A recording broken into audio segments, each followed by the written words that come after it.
Blog Talk Radio. Tonight on Salamone. My friends are joining me, Mac Dawson and Quincy Worthington. Cheers.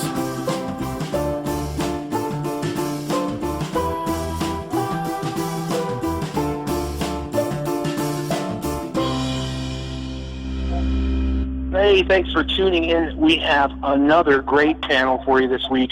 Joining me live tonight are my two little brothers from different mothers, manager Mac Dawson and friend of the show, Reverend Quincy Danger Worthington.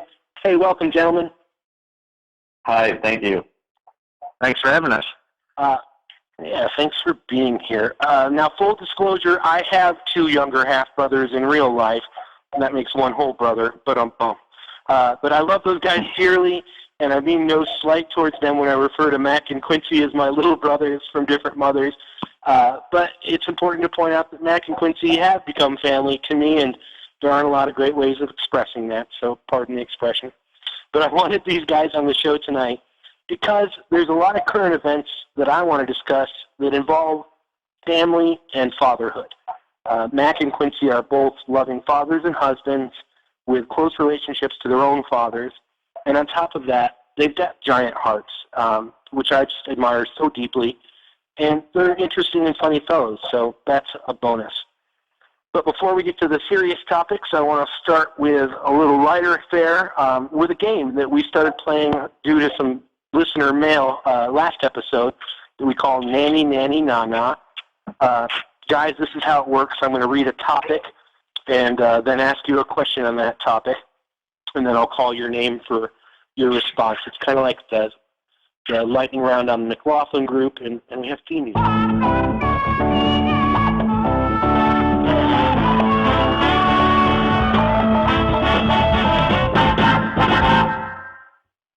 Nay, nay, na, na. All right, first topic. Kim Kardashian is apparently the latest celebrity to complain about nude photos being leaked. That's pretty hilarious because Kim Kardashian wouldn't be known as a celebrity if it weren't for her sex tape. But anyhow, what celebrity do you hope we never, ever have to see naked? Quincy. Roseanne Barr. How about you, Mac? I would say the cast of Star Trek. Original, next gen, or the movies that just rebooted? The next gen, like, cast, sort of like as a group. I imagine there's a lot of ugly extra parts in there. Next generation. As I confessed on a previous show, I've wanted to see Beverly Crusher naked my whole life. But for me, I got to say Don Rickles, not because he's an old man, but because of the size of his balls. Some things are just best left to the imagination. Next up, a Florida woman perpetrated a hoax saying that she had paid something like $12,000 to have a third breast attached by a plastic surgeon, a la Total Recall. Today, thankfully, we found out it was a hoax when she reported that the third milkshake had been stolen. Anyhow, what movie-inspired surgeries are right around the corner? I suppose someone could have, like, a penis attached to their nose if they really love Tom Cruise movies and wanted to be a dick face. Movie-inspired surgery right around the corner. Mac. I would say a holster that implants to your upper thigh, sort of like in those RoboCop movies. I can't beat any of that. I don't know, man. It's probably something vampire-inspired. Like you sparkle in the sunlight. I don't know. I've seen people getting vampire-like tooth implants. I think within the year, someone will have their penis reconstructed to look like Groot from Guardians of the Galaxy. Next topic. Scotland voted to stay in the UK this week, and that kind of made me think about how I wish Missouri would secede from the United States. Which state should we kick out of the Union? Quincy, you can go first here. I'm supposed to go for, I don't know, Alaska or Texas would be my two votes. Matt? Matt? Actually, I think that Florida would be the next to go because, they can't vote, they can't drive, and with the melting of the polar ice caps, they're sinking anyway. I mean, we've all seen tourism. We even have Disney in a second location, It's like totally replaceable. And there are other places that want to become states altogether. So, like, we could even still be a union of 50 states, just, dump them. When I lived in Vermont, there was a movement for Vermont to secede. There was a movement here in Colorado just recently that part of the state wanted to secede. So this happens from time to time. Personally, I think it's time for Puerto Rico to just pick a side. America. Moving on. There's a new study that suggests that we are attracted to people who share the same political views as us through smelling their body odor. So what I'm asking for here is give me a political belief and what it smells like. For instance, pro-gun people smell like napalm in the morning, or Ayn Rand groupies smell like Kool-Aid. Mac, do you have one? I would say gay rights smell like a bag of Skittles, taste the rainbow. That's a good one. Quincy, do you have one? I was thinking Paul Ryan fans smell like morning spring douche. I like that one too. I think that people against civil rights for women, gays, and minorities probably smell like Fox News. Lastly, of our game here, Pabst Blue Ribbon, beloved beer of ironically bearded hipsters and pretty delicious beverage in my opinion, has been sold to a Russian company. I'm curious if you might have a new Soviet Russia ad slogan for PBR. Matt, do you have one? Worth waiting in line for. Very good. Quincy? I thought they were already using that one for bread. I don't know. I'm afraid to say anything that I might disappear in the middle of the night. Very good, very good. Mine is, and I tweeted this earlier in the week, but in Soviet Russia, the ribbon blows Pabst. Anyhow, thanks for playing Nanny Nanny Nana, guys. That's kind of an exercise to get our brains going a little bit. Moving on, you are both fathers and sons and husbands and good fathers and sons of good fathers. With the NFL scandal with Minnesota Viking Adrian Peterson whipping his toddler all over the news these last 2 weeks, I really wanted to talk seriously about what constitutes as discipline, what constitutes as abuse. I want to start, I think, with Mac, because, Mac, I know you've taught young children and you're a new father, so I'd like to give you first words on this. I don't have a better term than corporal punishment, but is hitting your kid ever acceptable? I would say it's beyond the means necessary. I think that when it comes down to that, what you're doing is instilling into the child a structure of consequence rather than a structure of value. Rather than a kid might not decide to do something based on whether or not it's right or wrong, they might factor in the punishment more rather than whether it's right or wrong. I'm sorry, to make a short story long, no, I don't think so. I don't think it needs to come to that, because you can instill in a child a belief system based on empathy rather than punishment. I couldn't agree more. I don't think that I was ever hit as a kid. Not to say I didn't have fear of getting in trouble, because I did. Of course, though I like to joke that I was kind of raised by a stack of Woody Allen VHS tapes in a stocked fridge. But that kind of thing in my head is always that you're raising somebody with more fear of pain. And to me, not a healthy thing, though I'm not a parent. Quincy, you are also a parent of two children. and as a minister are quite active with the youth community. What are your feelings on this topic? Well, I mean, I have 4 kids. My stepkids I have had since they were 5 and 3, and they're now 14 and 12. So, I mean, first, I think I don't think anybody should spank anybody else's kid. You know what I mean? So, like at church, like you're not going to get your kid spanked by one of the youth helpers. I laugh, but it's just not an option. And I agree with Mac in most of it. However, I do think there's a place for teaching your kid that there are consequences for their action. And I also think we need to define a little bit, what are we talking about hitting our kids? For me, like especially with my son Isaac, he and I wrestle a lot. And people get hit in that, including myself. In fact, earlier this evening, I got kicked pretty hard in the nuts by my 6-year-old daughter. So, I mean, there's things like that. But, and I've given at least Isaac a swat on the butt, before. But it's not, it's funny. He melts to tears, but it's not, I'm not using force with him at all. I mean, to me, it's like a light pat, but it's the enforcement of, hey, I'm serious on this. That's what does it to him. I mean, like he's been hit 3 times as hard wrestling with me. This sounds horrible. But I mean, no. Roughhousing, but versus like, just giving him a smack on the butt. But it's not like it's not for pain. Different. It's for seriousness. Right.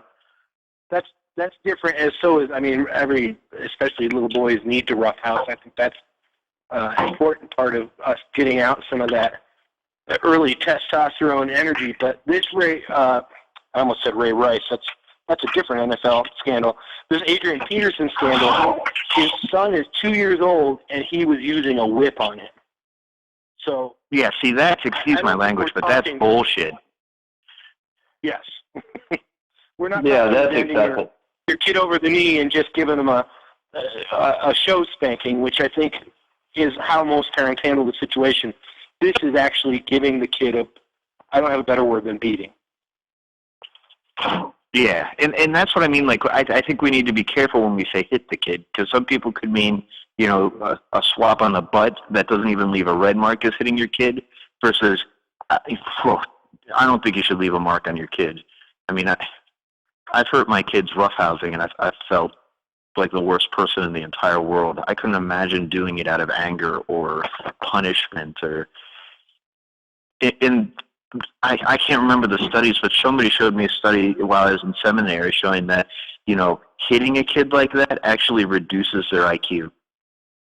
It's kind of a disappointment that it's not really a given that you don't cross that line.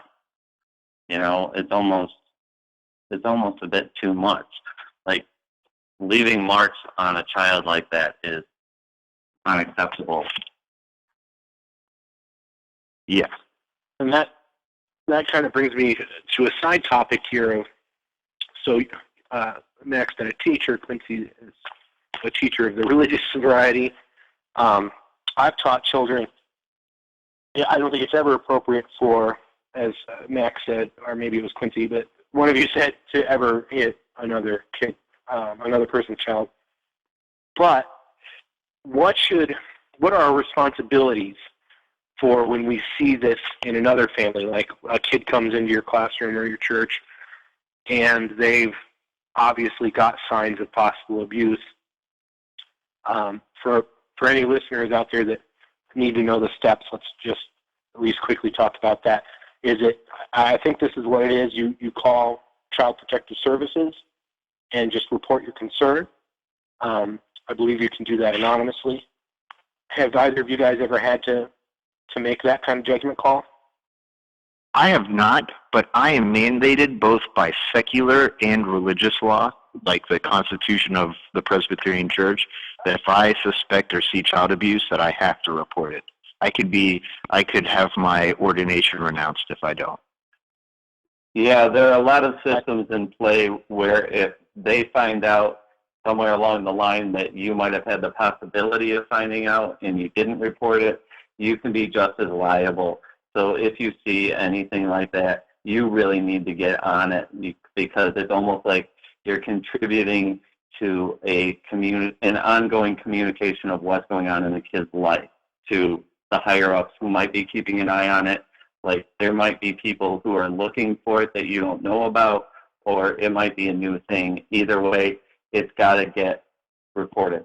And there are different protocols for different agencies in different states, but everybody knows that that's what you do. You have to get on it. You have to report it. You have to open up a line of communication between your higher-ups and the child, and then eventually the parents. I think that's, even if you're not involved with an agency, a school, a church, if you're just a citizen, an important thing, because a lot of these abuse cases can and often lead to something more severe happening. It's our responsibility as the old "it takes a village." If you see something, say something. Speaking of violence, I alluded to Ray Rice video assaulting his wife when I messed up the names, and there's kind of this broad spectrum now of domestic abuse coming from the NFL between these two scandals. I'd like to quickly touch on if that's a symptom of this still being a problem for American culture, or a diagnosis of the violence in sports like football.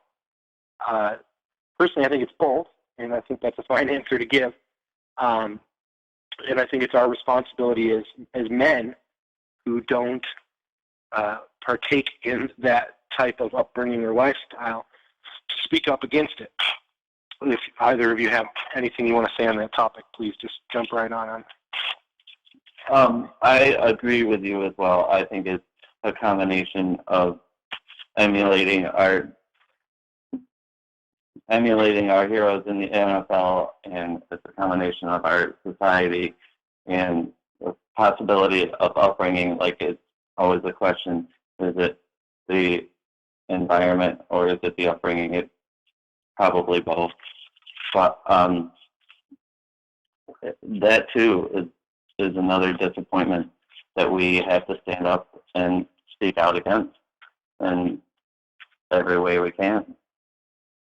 Well, I'd like to see like the statistical breakdown of like NFL players who are involved in spousal abuse cases, compared to the general population, to see if it's not, if there's a disproportionate imbalance. And to be honest, I don't know. But I think the fact is it doesn't matter. I mean, it seems to me it doesn't matter socioeconomic standing, racial standing, whatever. This is a problem across the board. And it's one that it can't be tolerated.